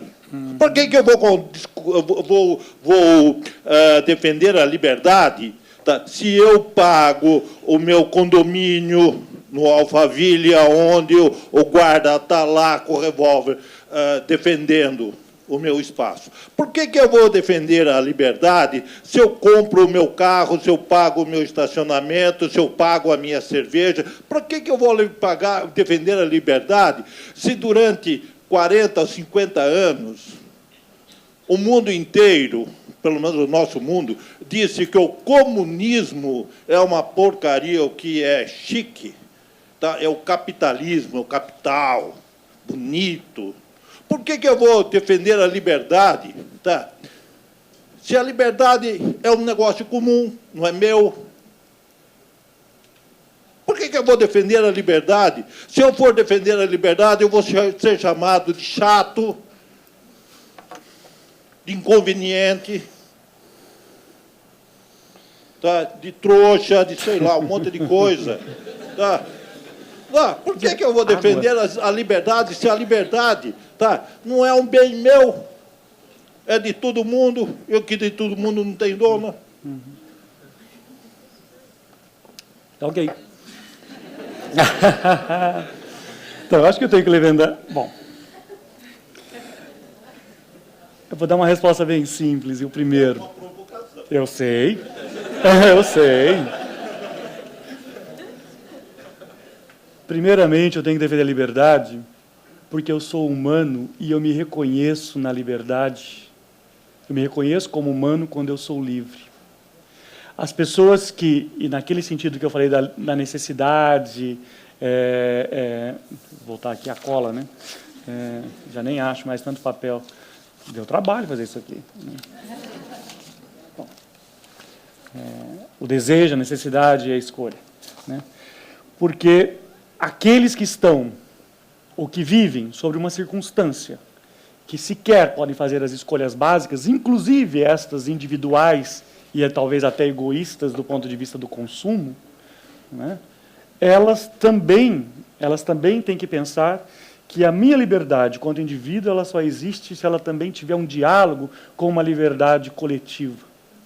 Então, é esta questão que o que aflige a você deve afligir a mim, porque eu sou múltiplo. Os seres humanos são múltiplos. Isso quem diz é Hannah Arendt. Né? Ou seja, não adianta eu ficar satisfeito porque estão punindo aquele que é o meu inimigo, porque aquela parte, aquela dose, aquela porção humana que está sendo destruída ali, é a minha porção humana também que está sendo destruída. A minha insensibilidade, e é isso que eu acho que nos envergonha a todos aqui no Brasil, mais do que os escândalos recentes e essas coisas, é a nossa insensibilidade, ou a nossa, inclusive, incompetência em resolver situações que se arrastam há séculos. Então, essa insensibilidade é prova de que, por isso que eu falei em algum momento da nossa falsa simpatia, né? Da nossa falsa convivência com as diferenças. Basta ver as pessoas que são apedrejadas porque estão usando uma vestimenta religiosa diferente da crença do outro. Né? Então, tudo isso, eu tenho que aprender a conviver, eu tenho que aprender a pensar exatamente que não é porque eu tenho o celular que eu sou livre. Eu só sou livre quando todos puderem viver e que todos puderem expressar-se de uma forma que a minha liberdade também esteja assegurada.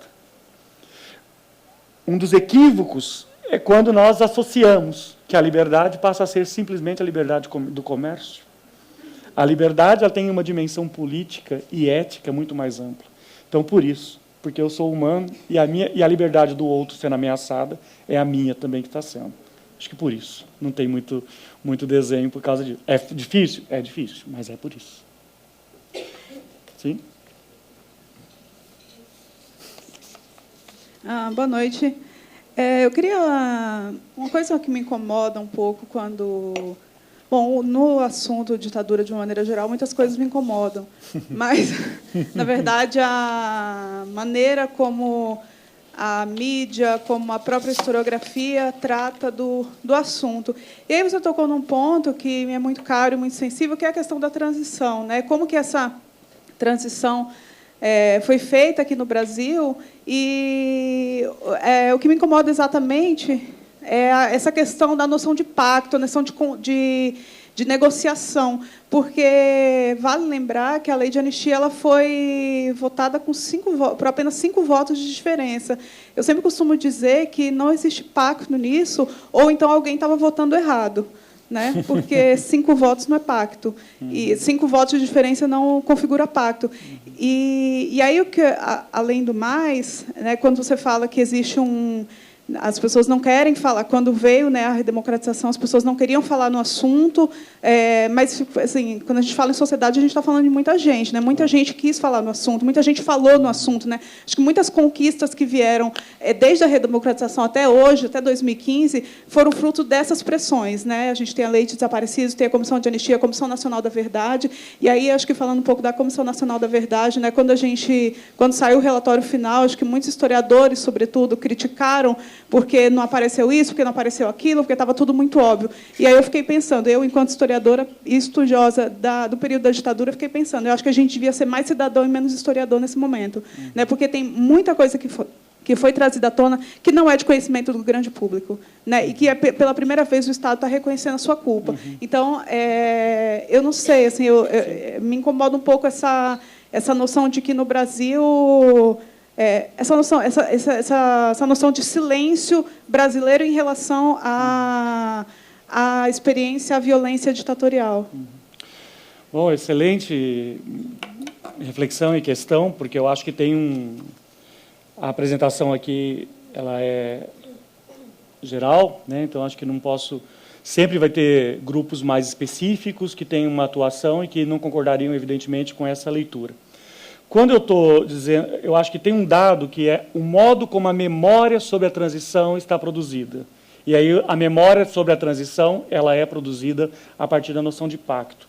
Mas eu também quero pensar que o pacto, se ele existiu ou não, a forma, a questão, tem, evidentemente, agentes do Estado, do Exército, né? Tem também negociadores por parte da sociedade civil, né? ABI, OAB, CNBB e tantas outras questões, tantos outros grupos, falando pelos exilados, sobretudo. Mas o momento seguinte, o momento pós-ditadura, o momento a partir do fim do governo Figueiredo, o início do governo Sarney, essa ideia ela foi comprada pelos partidos políticos e pela mídia. E é nesse sentido que eu estou querendo lidar do ponto de vista do silenciamento. Não é que não houve trabalho na academia, não é que não houve gente querendo falar, não é que não tenha existido movimentos e pressões, sem dúvida. A maneira como os familiares se organizaram e atuaram para poder reivindicar constantemente do Estado, né, é um de outros tantos exemplos que podem ser citados. Mas eu ainda assim eu quero pensar que o dado da não discussão imediata que o modelo da transição brasileira trouxe. De uma maneira, não discussão imediata, do ponto de vista mais amplo, mais generalizado em torno disso. Né? Porque, dentre outras coisas, se recentemente ainda o STF validou a lei da anistia, dizendo que não pode ser levado a julgamento. Ou seja, né, ontem faleceu um dos torturadores mais conhecidos, né? O brilhante Ustra. E nem este nós conseguimos levar a um tribunal, do ponto de vista mais formal. Então, essa impunidade que mascara, que está por aí, é nesse caminho que eu quis falar e fazer referência a esse modelo que a transição, de alguma forma, produziu. Né? Mas eu reconheço e sei, pelos trabalhos, inclusive pelo seu, de tantas outras coisas pedrinhas que vão... Porque essas pedrinhas também deslocam, né? Que às vezes a gente fala do geral, de pensar a sociedade como um todo, mas essas pedrinhas também vão construindo os seus caminhos e muitos deles edificantes. Professor, boa noite. Boa noite. Brilhante sua palestra, queria agradecer. Assim, tem alguns pensadores, né, alguns escritores mais contemporâneos, que, de algum tempo para cá, vêm utilizando o termo da civilização do espetáculo para designar uma sociedade cada vez mais superficial, com frivolidades, que não tem o costume de se aprofundar em questões mais políticas, sociais, até filosóficas. E isso é até incentivado, de certa forma, pela mídia, né? A gente é bombardeado todos os dias, tanto na televisão, quanto na música, quanto nos filmes, né? Onde você busca material para se informar, você chega com muita facilidade na nossa mão conteúdos que são completamente superficiais e que não fazem as pessoas questionarem, simplesmente desenvolverem discursos prontos, né, vomitando coisas que pegam de pessoas ditas entre aspas, intelectuais, mas que, na verdade, são simplesmente formadores de opinião, só isso. E aonde que nós deveríamos colocar a nossa energia, o nosso foco, o nosso trabalho, para tentar, de certa forma, mudar. É um paradigma, na verdade, né? Porque cada vez mais que o tempo passa, a gente vê mais pessoas tendo acesso a meios de informação, conseguindo, tanto o Facebook quanto o Twitter, que o senhor bem falou, expondo a sua opinião, e essa opinião cada vez menos carregada de reflexão. Como que a gente consegue transformar isso numa sociedade que a gente consiga conversar mais, né? Ou seja, a dúvida é, o que fazer diante desse panorama para tentar viabilizar uma democracia menos estética e mais na ética? Uau! Bom, essa é a pergunta do milhão, eu acho, né? Mas eu acho que você tocou em questões interessantes que merecem ser pensadas.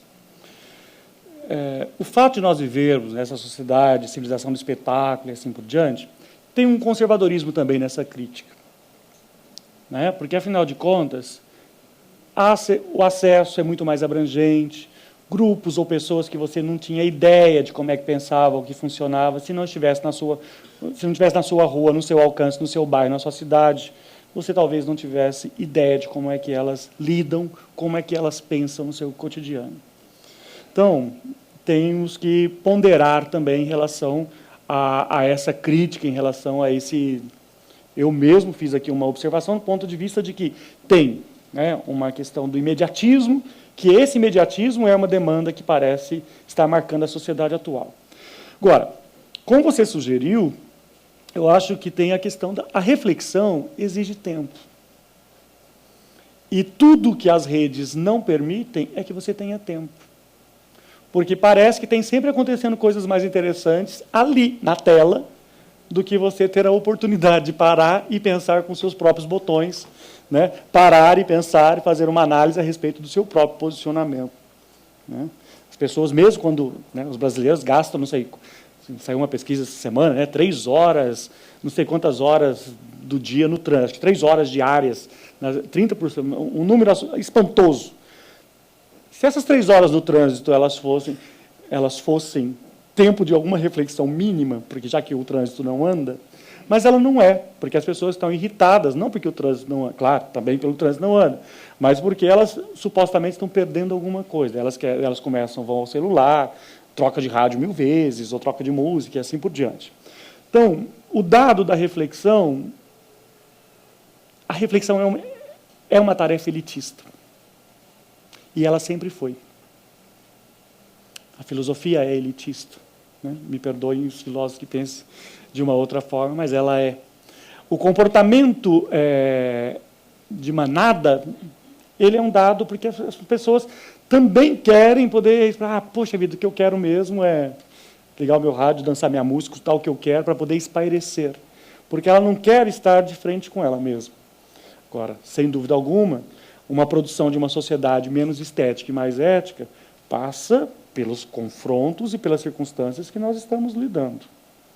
Eu acho que, por exemplo, eu tenho um certo otimismo em relação ao que até mesmo porque não é possível que vai piorar tanto, né? E aí o meu otimismo é assim, que algum choque de reflexão, ou que algum choque, por exemplo, nas aulas, nas escolas, nas conversas familiares, né? É que eu fico assustado quando um pai e uma mãe vê o filho bradando que vai resolver na porrada, né? E ele fala assim, é isso mesmo, né? Gente, por favor, né? Menos, né? Às vezes eu escuto relatos de colegas que trabalham com educação infantil e tem criança de 5, 6 anos querendo resolver as questões de uma forma da violência física, né? É evidente que não. Agora, eu entendo que uma criança não tenha o campo da reflexão para poder controlar os seus instintos. Agora, eu não posso supor que um país onde a população já não é mais predominantemente jovem, um país que terá uma população cada vez mais envelhecida, um país que tem uma mudança, né, nas suas taxas demográficas, né, por faixa etária, esse país tem que ter tido tantas experiências e tantas vivências, E essas vivências, é isso que eu também quero insistir, são apenas 30 anos de democracia. É o período, e eu disse, é o período mais longevo da nossa experiência. E é muito pouco. E em 30 anos nós já passamos por tantas coisas. Não todas ruins, muitas coisas boas também. E eu acho que é isso que a gente tem que aprender. É tentar filtrar as coisas e valorizar. Por isso, vamos pensar que a construção e essa possibilidade de gerar uma reflexão, ela está no meu alcance, está no seu alcance, está no alcance de todos. Não pode estar no alcance só de supor que iluminados possam fazer isso, como se diz, alguns intelectuais ou pseudo-intelectuais. Eu acho que todos têm condição, no seu trabalho, na sua circunstância, no seu próprio ofício, minimamente fazer indagação. É isso que eu quero? É isso que é possível? É justo? É isso que eu imagino? O corretor de imóvel falou assim, minha filha, é isso, não foi o que eu... Óbvio que aquele texto é dolorido, mas é um texto analisado sob as circunstâncias de quem falou assim, bom, aí fora estão matando. Mas como ele sonhou viver para a filha, né, claro que é uma construção retórica, ficcional, mas que todos nós entendemos nitidamente a escolha que ele está fazendo. E criticamos, mas entendemos. Então, é esse exercício de produzir algum deslocamento entre as nossas respostas fáceis e aquilo que queremos almejar para construir uma sociedade diferente. O dado concreto é, tá bom? Não, não tá bom. Então, nós temos que imaginar soluções e temos que ser criativos e temos que ter a paciência de construir as soluções. A sedução do autoritarismo está de que eles sozinhos podiam resolver assim. Porque eu não preciso convencer ninguém, basta eu dizer e a vontade será cumprida. Ora, não é isso que a gente quer.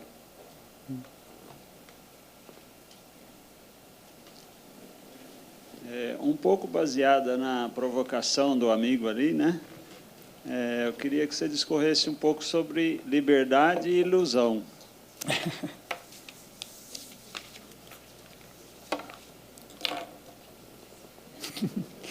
Pois bem, realmente aqui a gente...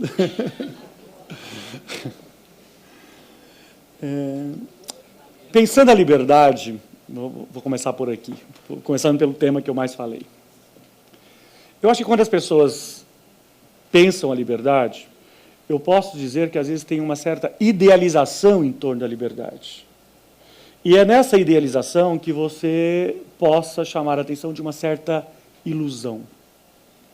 Eu quero distinguir, porque a idealização em torno da liberdade é quando as pessoas falam assim, ou diretamente, ninguém é livre, porque todos nós estamos cerceados por alguma coisa, pelo relógio, pelo horário de trabalho, pela família, pela conta no fim do mês.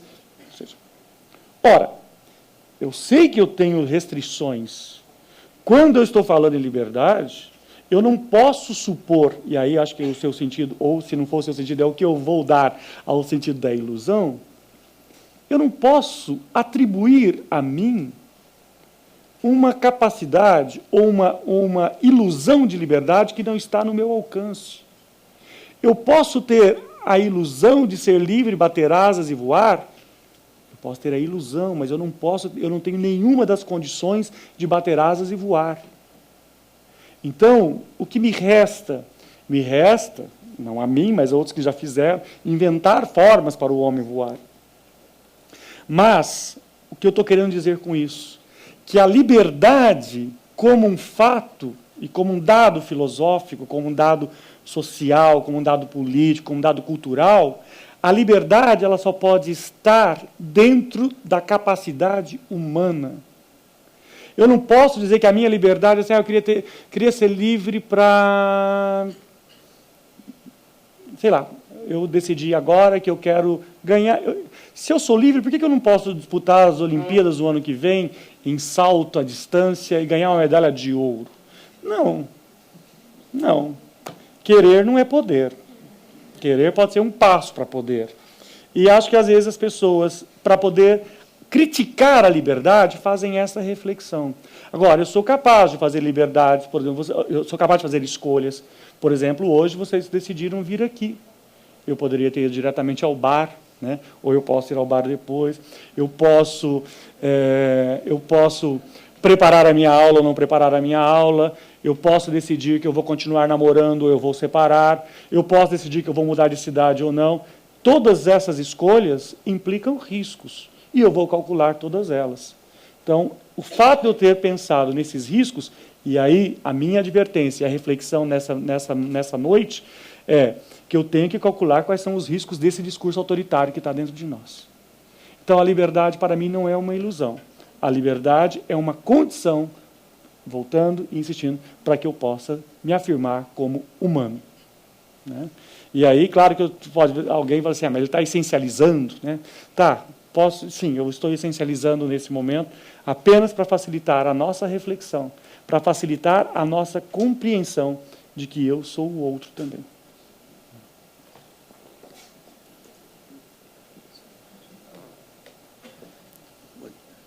Você não acha que a liberdade é um processo?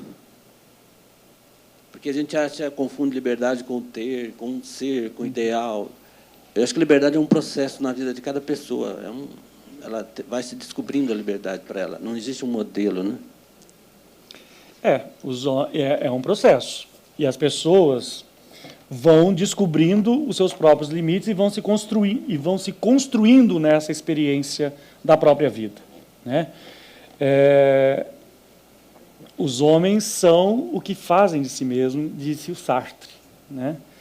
Então, os seres humanos, então uma criança vai tendo aptidões, vai demonstrando certas práticas, vai sendo incentivada para algumas e reprimidas para outras. Por que uma criança pode ser reprimida para uma determinada prática e depois ela vai fazer exatamente aquela e a outra reprimida aceitou? São dados do ponto de vista de que é esse lugar que ainda tem uma autonomia para que eu possa fazer escolhas. E esta autonomia vai dizer ou ajuda a gente a entender um tanto do que nós somos. E aí, como historiador, eu tenho que pensar, o fato de vivermos uma sociedade, um tempo específico, nos dá uma dimensão.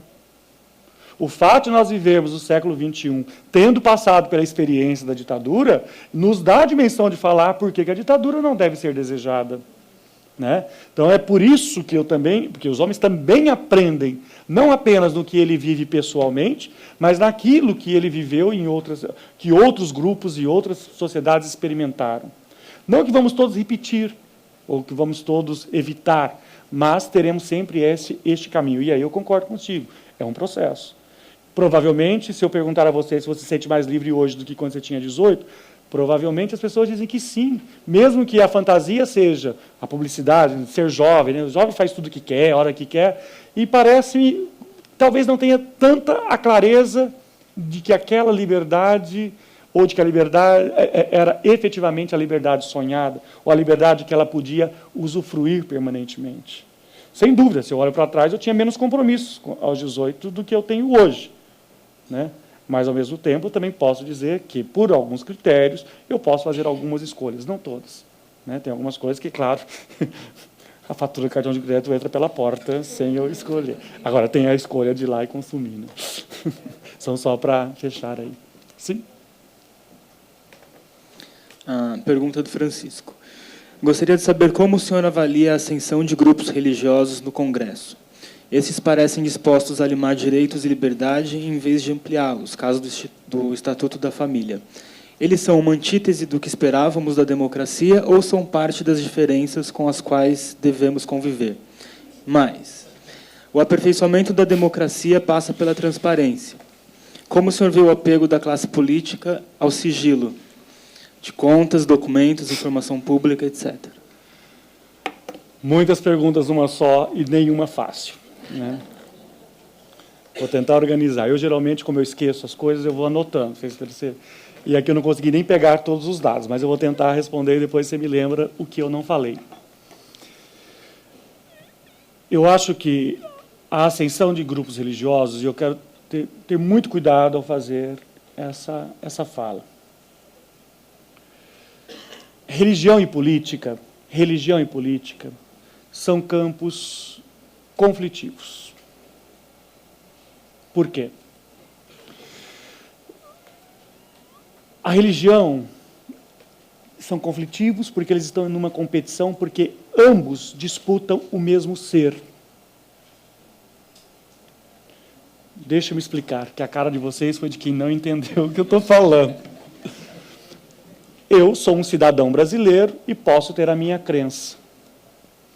Eu, como cidadão brasileiro, posso ser chamado a votar amanhã num plebiscito sobre desarmamento, ou posso votar num plebiscito ou numa discussão, espero que não tenha plebiscito para discutir essas coisas, mas sobre a questão do aborto, da pena de morte ou de qualquer outra questão.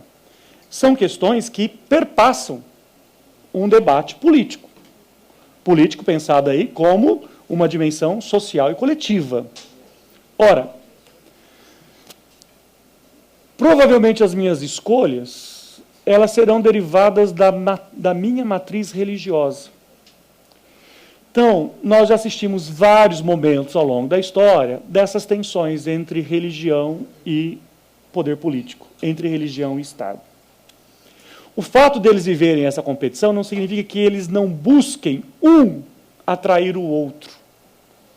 E quando isso acontece no modo mais perfeito, vira-se um Estado teocrático, onde a política cede ao discurso religioso.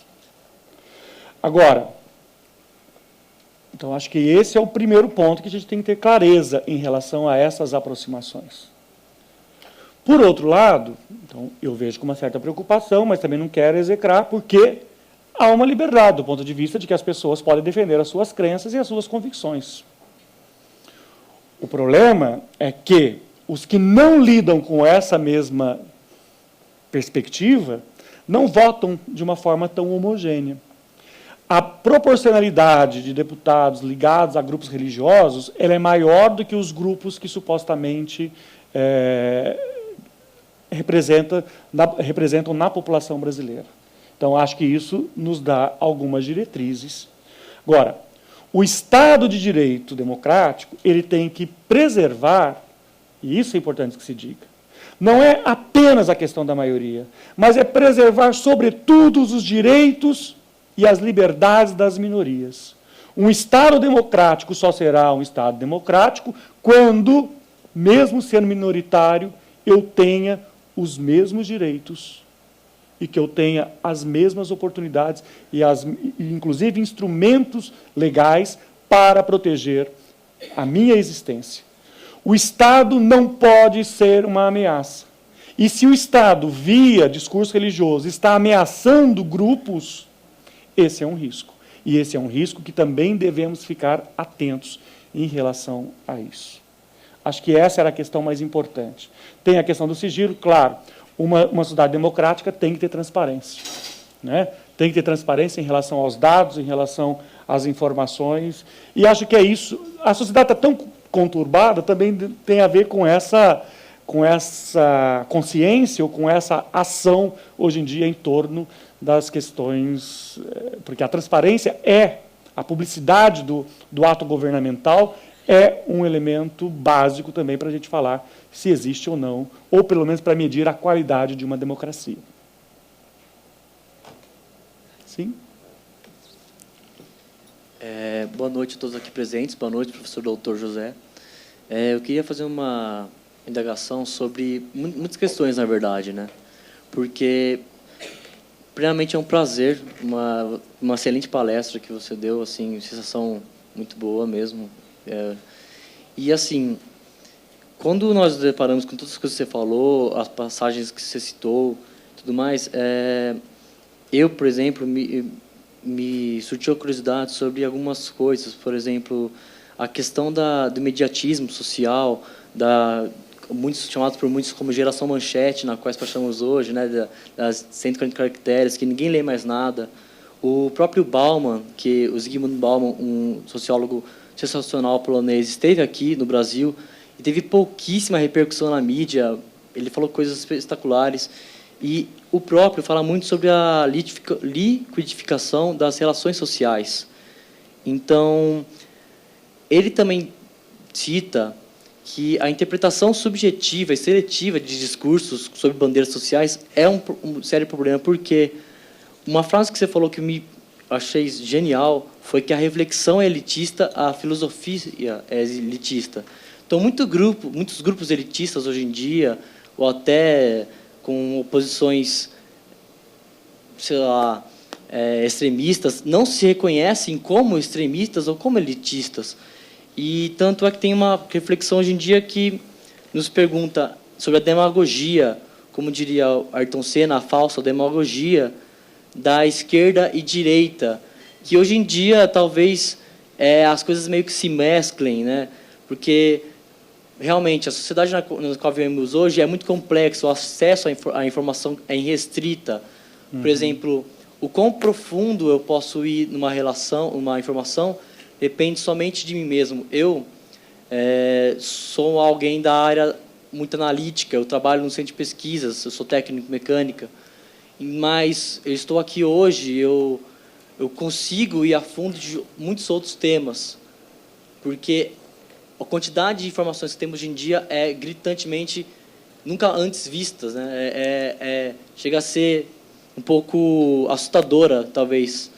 Então, o que eu queria realmente, em suma, perguntar é: essa coisa da demagogia, da complexidade da sociedade, ela interfere muito nas relações de como nós vemos, porque refletir sobre algo que já passou é fácil, todo historiador fala isso, mas saber o que está acontecendo agora é muito complexo. O meu próprio professor de geografia, com perdão da palavra, o Lobato, ele falava que quando o muro caiu, o muro de Berlim, ele não sabia muito o que estava acontecendo, porque aquele muro sempre esteve lá, aquele muro sempre existiu desde que ele nasceu, e de repente caiu. Ele falou: isso não pode cair. Como é que isso está caindo?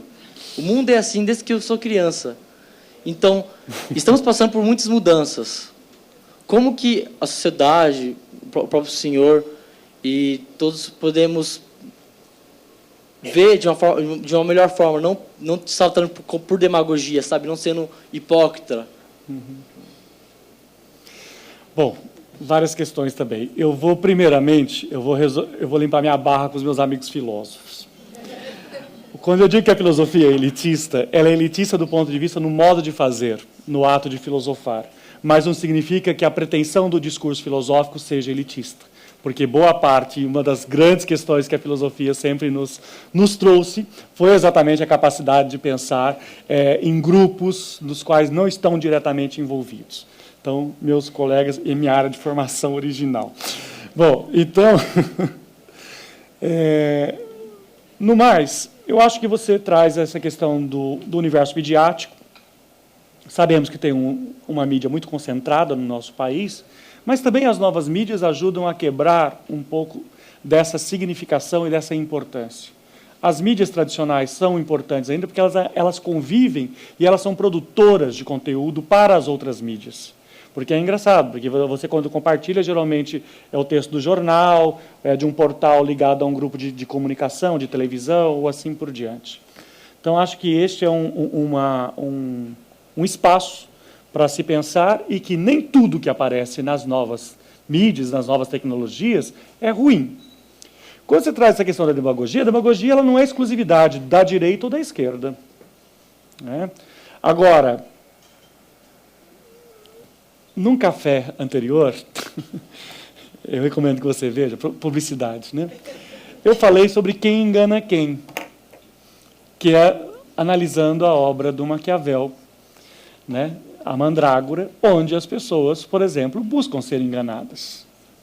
Porque é muito fácil dizer que o governante quer enganar todo mundo o tempo inteiro. Agora, por que é que eu sou seduzido para este engano? Então, acho que a gente vai poder reposicionar o espaço da demagogia e pensar que tem um desafio metodológico ao pensar a política. Porque o governante tem que ser escolhido pela população. E a população, ele tem que ser capaz de fazer algumas coisas. Né? Ele tem que produzir um determinado imaginário, produzir um determinado desejo e produzir a demonstração de que ele tem a capacidade de cumprir aquilo. Não fazer isso é a ruína da sua popularidade. Certo? É isso que nós estamos assistindo.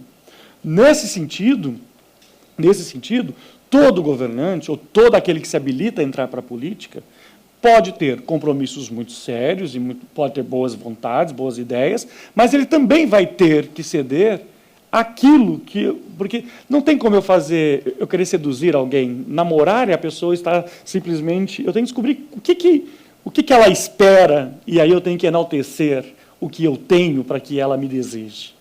Eu acho que esse é um jogo de mão dupla.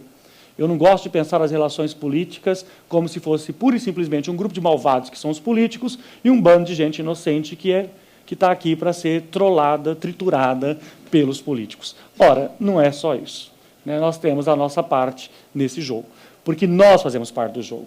Claro que nós não temos todas as referências e nós não temos todos os instrumentos. E aí, se eu for comparar, talvez a nossa liberdade ela é menor nesse jogo todo, certo? O meu espaço, o meu campo de atuação, ele é menor, mas também a minha responsabilidade, ela é menor do que aquele que se arvora a disputar uma eleição, por exemplo.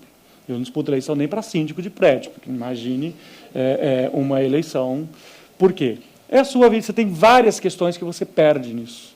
Acho que é muito simplista a gente, às vezes, pensar do ponto de vista dos benefícios imediatos, né? Eu acho que existe, claro que existe. Tem gente de toda estirpe nesse mundo, né? Mas acho que tem uma questão ainda mais complicada, que é o que leva alguém a entrar para o mundo da política. E temos que ter alguma expectativa para que isso possa ser mudado em algum momento. Porque nós continuaremos, espero, mantida a democracia, continuaremos a ser chamados a votar, a problematizar, a debater, a discutir e a cobrar. Então, acho que... Mas a demagogia não é privilégio nem de um e nem de outro. Chegamos ao fim. Acabou. Pedimos desculpa para quem não conseguiu formular suas perguntas, mas lembramos a todos que, a partir de sexta-feira que vem, nós concluiremos esse módulo encerramos o módulo com Flávia Galitach e o tema Liberdade e Criação Artística, Mercado e Gosto. Então, vejam, o discurso vai se complicando e se encerrando na semana que vem. Gostaríamos de agradecer especialmente José Alves por essa capacidade de trazer uma reflexão sobre um tema tão polêmico quanto a liberdade e a ditadura recente, com vista no mundo contemporâneo de hoje. Isso é um desafio muito grande e agradecemos ele por isso. Por favor, com um aplauso sentido. Sou eu quem...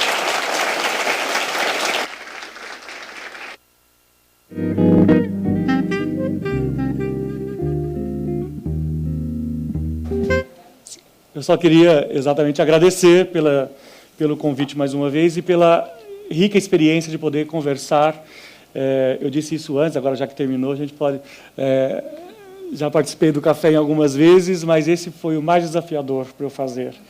Então, eu estava muito tenso para poder vir e falar, porque as questões, nenhuma delas era simples, né? Então, por isso que foi instigante pensar, e eu agradeço realmente a generosidade de todos vocês que vieram, tiveram a paciência de vir aqui para discutir um assunto que não é dos mais fáceis, e também aqueles que nos acompanharam aí.